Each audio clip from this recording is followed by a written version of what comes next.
శ్రీకృష్ణ పరబ్రహ్మణే నమః. శ్రీ గురుభ్యో నమః. కృష్ణం వందే జగద్గురు. ఇప్పుడు 11వ అధ్యాయం అందలి విశ్వరూప సందర్శన యోగము భగవద్గీత నందలి శ్రీకృష్ణుడు అర్జునుకు భగవద్గీత ప్రబోధం చేసినటువంటి భగవద్గీత యందలి 11వ అధ్యాయం నందున 36వ శ్లోకమును అర్జునుడు పలుకుచున్నాడు. శ్రీకృష్ణునితో తన సందేహమును తెలుపుచు స్థానీ హృషికి అర్జునుడు పలికెను. అర్జున ఉవాచ స్థానీ హృషికేశ తవ ప్రకృత్య జగత్ప్రహృష్యత్యనురజ్యతే చ రక్షాంసి భీతానిధీశో ద్రవంతి సర్వే నమస్యంతి చ సిద్ధి సంఘాః. దీని భావార్థమేమన అర్జునుడు పలికెను, హృషికేశ, నీ నామమును వినినంతనే లోకమంతయు సంతోషించి ప్రతి ఒక్కరూ నీ ఎడ అనురక్తులగుచున్నారు. సిద్ధ సమూహములోను నీకు గౌరవపూర్వకముగా అంజలి ఘటించుచున్నను. రాక్షసులు భీతి చెందిన వారే పలుదిక్కుల పలాయనమగుచున్నారు. ఇది అంతయు యుక్తముగానే యున్నది.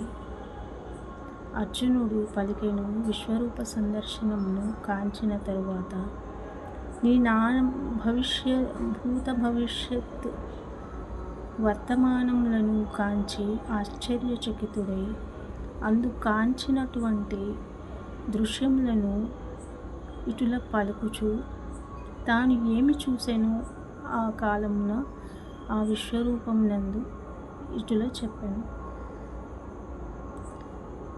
తరువాతి శ్లోకము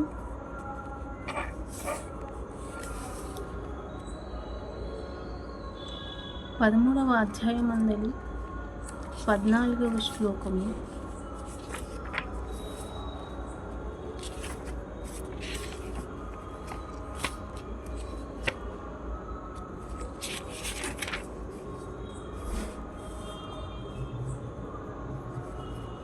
ఇది ప్రకృతి పురుషునకు చైతన్య రూపమైనటువంటి ప్రకృతి పురుష యోగమును చెప్పబడినది. దీనిలో ప్రకృతికి పురుషునకు సంబంధించిన విషయములు చెప్పబడినది. అనగా క్షేత్రజ్ఞుని గురించి చెప్పబడి ఉన్నది. ఇందులో 14వ శ్లోకమున ఇటుల పలికెను, సర్వతః పాణిపాదం తత్సర్వతోక్షి శిరోముఖం సర్వతః శృతిమల్లోకే సర్వమావృత్య తిష్టతి. సర్వత్ర అని అతని హస్తములు శ్రీకృష్ణ భగవానుని యొక్క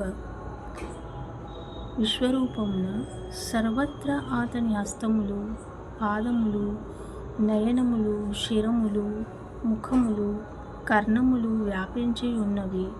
ఈ విధముగా పరమాత్మ సర్వమును ఆవరించి నిలిచియుండును అని ఇక్కడ భగవద్గీత యందు ప్రకృతి పురుష యోగం నందు చెప్పబడినది. తరువాతి శ్లోకము 8వ అధ్యాయం అందలి 9వ శ్లోకము.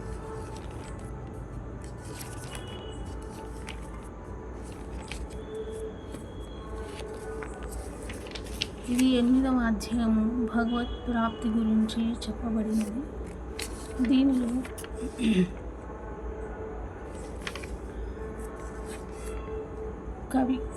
కవిం పురాణమనుశాసితారమనోరణీయాం సమనుస్మరేతి యః సర్వస్య ధాతారం అచింత్య రూపం ఆదిత్యవర్ణం తమసః పరస్తాత్. ఇక్కడ ఈ శ్లోకం నందు భావార్థమేమన నియమించువాడును, సూక్ష్మము కన్నను సూక్ష్మమైన వాడును, సమస్తము పోషించువాడును, భౌతిక భావనలకు పరమైన వాడును, అచింత్యుడును, రూపసహితుడును అగు పరమపురుషుని సర్వజ్ఞునిగను మరియు ప్రాచీనునిగను ప్రతి ఒక్కరూ ధ్యానము చేయవలెను. సూర్యుని వలె తేజోసంపన్నుడును మరియు దివ్యుడును అగు అతడు భౌతిక ప్రకృతికి అతీతుడు. ఇక్కడ శ్రీకృష్ణ భగవానుని గురించి ఎంతో విస్తరముగా చెప్పబడినది. కవి సర్వజ్ఞుడు అనియు, పురాణము ఆయన ప్రాచీనుడును, నియమించిన వాడు నియామకుడు కూడా భగవానుడే. అణువు కన్నను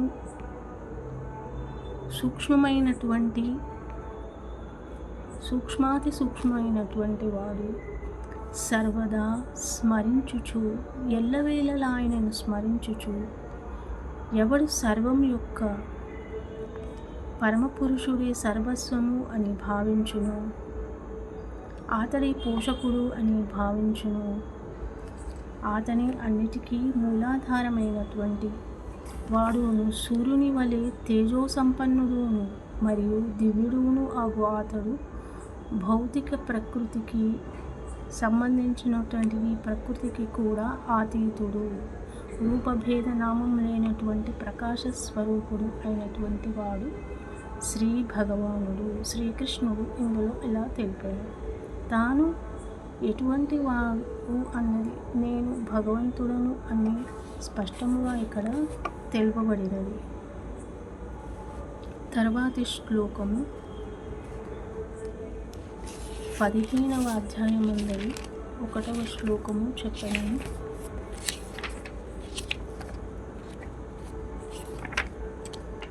ఇది పురుషోత్తముని యోగము 15వ అధ్యాయమందలి 1వ శ్లోకము. పంచదశ అధ్యాయం అంటారు పురుషోత్తమ యోగము. శ్రీ భగవానుడు ఇటుల పలికెను. శ్రీకృష్ణుడు ఇట్లు చెప్పుచున్నాడు.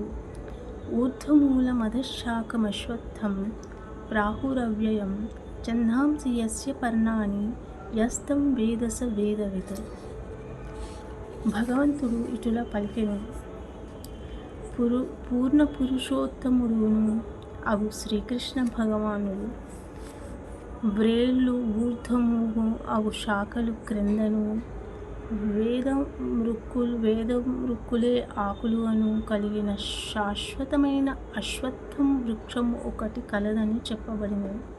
అశ్వత్థ వృక్షము వ్రేళ్ళు క్రిందకి వేలాడుచుండును, ఆకులను కలిగి ఉండును. దానిని వేదరుక్కుల వలె భావించి అశ్వత్థ వృక్షము ఒకటి కలదు అని చెప్పబడింది. ఆ వృక్షము ఎరిగిన వాడే వేదములను ఎరిగిన వాడు అగుచున్నాడు. భక్తి యొక్క ప్రాముఖ్యమును చర్చించున పిమ్మట ఎవరైనాను వేదముల ప్రయోజనం ఏమిటి అని ప్రశ్నించవచ్చు. అందుకు సమాధానముగా వేదాధ్యయనము ప్రయోజనము శ్రీకృష్ణుడు ఎరుగుటయే అని ఈ అధ్యాయమున వివరింపబడినది. అనగా కృష్ణ భక్తి రస భావితుడు అయిన భక్తియోగమునందు నియుక్తుడైన వాడు వేదములను ఎరిగేయుండును. ఇచ్చట వేదములను ఆకులుగా శ్రీకృష్ణ భగవానుడు అశ్వత్థ వృక్షమును పోల్చుచు భక్తి రస భావనను ఇక్కడ వేదములకు సంబంధించి భక్తిని సంబంధించి ఉదాహరణగా అశ్వత్థ వృక్షమునకు పోల్చుచు చెప్పబడినది. అంటే అశ్వత్థ వృక్షమును గురించి తెలిసినవాడు వేదములను గురించి కూడా తెలుసుకునగలడు అని ఎరగగలడని స్పష్టముగా పలికెను. తర్వాతి యొక్క శ్లోకము 15వ అధ్యాయమున పురుషోత్తమ యోగం నందలి 15వ శ్లోకమున సర్వస్య చాహం హృది సన్నివిష్టో మత్తః స్మృతి జ్ఞానం అపోహనంశ్చ వేదైశ్చ సర్వైః అహమేవ వేద్యో వేదాంతకృత్ వేదవేదేవ చ అహం. సర్వుల హృదయములందు నేను నిలిచి ఉన్నాను. నా నుండియే స్మృతి, జ్ఞానము, మరుపు అనునవి కలుగుచున్నవి. నేను సమస్త వేదముల ద్వారా తెలియదగిన వాడను. వాస్తవమునకు వేదాంతకర్తను, వేదముల నెరిగిన వాడను కూడా నేనే. ఇక్కడ శ్రీకృష్ణ భగవానుడు స్పష్టముగా అందరి హృదయమందలి సూక్ష్మాతి సూక్ష్మముగా ఆత్మసాక్షిగా ఉన్నటువంటి క్షేత్రజ్ఞుడు అనగా తాను అని స్పష్టముగా తెలిపి ఉన్నాడు. అందరి హృదయంలో నేను నిలిచి ఉన్నాను. అందరికీ నా ద్వారానే జ్ఞానం కలుగుచున్నది. స్మృతి అంటే మేధాశక్తి, జ్ఞాపక శక్తి. మరుపు అన్నది, మరచిపోవడం అన్నది కూడా నా ద్వారానే కలుగుచున్నది. నేను సమస్త వేదముల ద్వారా తెలియదగిన వాడను. అంటే వేదములన్నింటిలోనూ కూడా భగవానుడు అన్నది తెలుపబడినది. వేదములందు చెప్పబడినది. దేని గురించి చెప్పబడినది అంటే భగవంతుని గురించి సమస్త వేదములందు కూడా చెప్పబడినది. అందుకే నేను సమస్త వేదముల ద్వారా తెలుపదగిన వాడను. వేదముల నుండి మనం భగవంతుని గూర్చి తెలుసుకొనుటకు స్పష్టంగా ఇంకా అవగాహన చేసుకొనుటకు, భగవంతుని గురించి తెలుసుకొని దాని ద్వారా మనలందరి భక్తి జ్ఞానమును పెంపొందించుకొనడానికి వేదములను ఆధారముగా చెప్పబడినది ఇక్కడ. వాస్తవమునకు వేదాంతకర్తను, వేదములన్నిటికీ కర్త కూడా భగవంతుడే అని ఇక్కడ స్పష్టముగా చెప్పాను. వేదములను ఎరిగిన వాడను కూడా నేనే. అంటే వేదములను కూడా తాను తెలుసుకొని తానే వేదములను ఎరిగిన వాడు అని మూల కారణుడు, మూలాధారుడు, వేదములకు కూడా మూలమైనటువంటి వాడు కూడా శ్రీ భగవానుడు అని నేనే అని చెప్పవచ్చున్నాడు. అంటే శ్రీకృష్ణ భగవానుడే, శ్రీ పరమాత్మయే, పురుషోత్తముడైనటువంటి శ్రీకృష్ణుడే సమస్తము అని ఇక్కడ చెప్పబడినది. తర్వాతి శ్లోకము 18వ అధ్యాయం నుండి మోక్ష సన్యాస యోగం నుండి 65వ శ్లోకము ఇప్పుడు చూచదము. మన్మనాభవ మద్భక్తు మధ్యాజీ మాం నమస్కురు మామే వైష్యసి సత్యం తే ప్రతిజానే ప్రియోసిమి. సర్వదా నన్నే చింతింపుము, నా భక్తుడవగుము, నన్ను అర్చించుము, నాకు నమస్కారము గావించుము.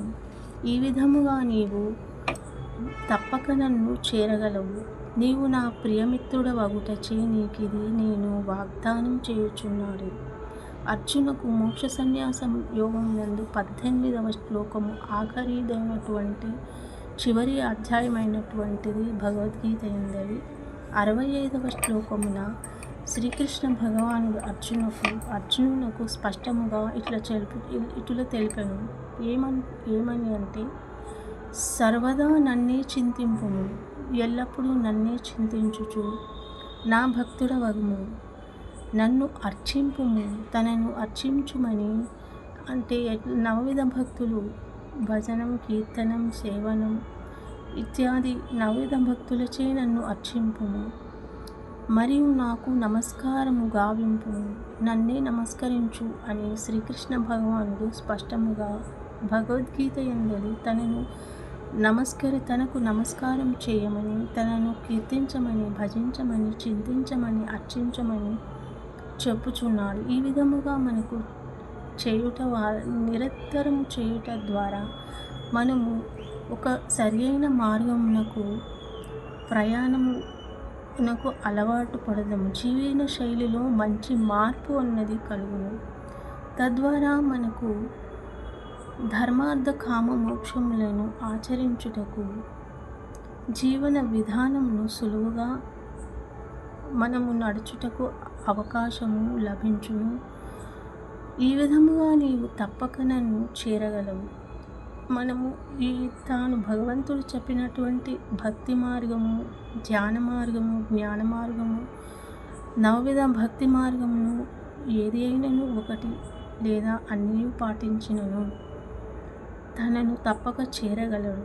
ఈశ్వరుణ్ణి చేరుటకు భగవంతుడు సులువైన మార్గములను మనకు వేదశాస్త్రములందు, ధర్మశాస్త్రములందు, రామాయణము, భగవద్గీత, భాగవతము శ్రీదేవి భాగవతం నందు ఇత్యాది శాస్త్రములందు ప్రతి ఒక్క దానిలో ఈ విధముగా తనను సేవించమని, అర్చించమని ఎన్నో విధములైనటువంటి మార్గములు, సాత్వికమైనటువంటి మార్గములు, సద్గుణములను అలవర్చుకొనుటకు, తమల్ని తాము మార్చుకొనుటకు ఎన్నో మార్గములను తెలుపుచు, నీవు తప్పక నన్ను చేరగలవు, నీవు నా ప్రియమిత్రుడవని అగుటొచ్చే నేను నీకు ఇది వాగ్దానం కూడా చేసెను భగవంతుడు అర్జునునకు. నా ప్రియమిత్రుడవు నీవు కనుక నీకు వాగ్దానం చేయుచున్నాను. నన్ను ఈ విధముగా అర్చించిన నన్నే పొందుదువు, నాకు నమస్కరించిన నీవు నన్ను చేరగలవని శ్రీకృష్ణ భగవానుడు స్పష్టముగా శ్రీమద్ భగవద్గీత యందు అర్జునునకు భక్తి విధానమును, జ్ఞానమును, ఎన్నో విధములైనటువంటి విషయములను చెప్పి యుద్ధమునకు సిద్ధం చేసెను. మనము కూడా జీవితమందు ఎన్నో వేదనలు పడుచు ఉంచనీచమైనటువంటి సమస్యలను ఎదుర్కొనిచూ ఉన్నాము. కాబట్టి వీటన్నిటినీ దాటుచూ వెళ్ళవలనైనా మనం ఈ భగవద్గీత, శ్రీమద్ రామాయణములను ఉదాహరణగా తీసుకొని మన జీవన శైలిని మార్చుకుంటూ ఒడిదుడుకులను సహిస్తూ ముందుకు నడుచుటే మన జీవన విధానము. తద్వారా మన సమస్యలన్నీ కూడా సమయానుకూలంగా పరిష్కరింపబడి మార్గదర్శకుడైనటువంటి భగవాను శరణు వేడిన అన్నిటికీ భగవంతుడు మనకు మార్గదర్శకుడై మన జీవన విధానమును మంచిగా నడిపించునని, భక్తి శ్రద్ధలతో సేవించు వారికి భగవంతుడు ఎప్పుడు అండదండగా ఉంటాడని, విశ్వసించిన వారిని, నమ్మిన వారిని తానే చూసుకుంటానని వాగ్దానం చేసినాడు. అందుకే శ్రీమద్ భగవద్గీతను నమ్మి భగవంతుని శరణు వేడి ఈశ్వరుని చెప్పిన మార్గ విధానములను అనుసరించు వారు ఈశ్వరుని సునాయాసముగా పొందగలరు. జీవితంలో ఎన్నో అద్భుతమైనటువంటి మంచి మార్పులను పొంది మంచి జీవన శైలిని అలవర్చుకుంటూ మంచి జీవన విధానమును జీవించుచు ఎంతోమంది భగవద్గీతను, శ్రీకృష్ణ భగవానుని ఆశ్రయించి తమ జీవితములను మార్చుకొని సంతోషముగా జీవించుచున్నారు. ఓం తత్సత్. కృష్ణం వందే జగద్గురుం. రాధే రాధే.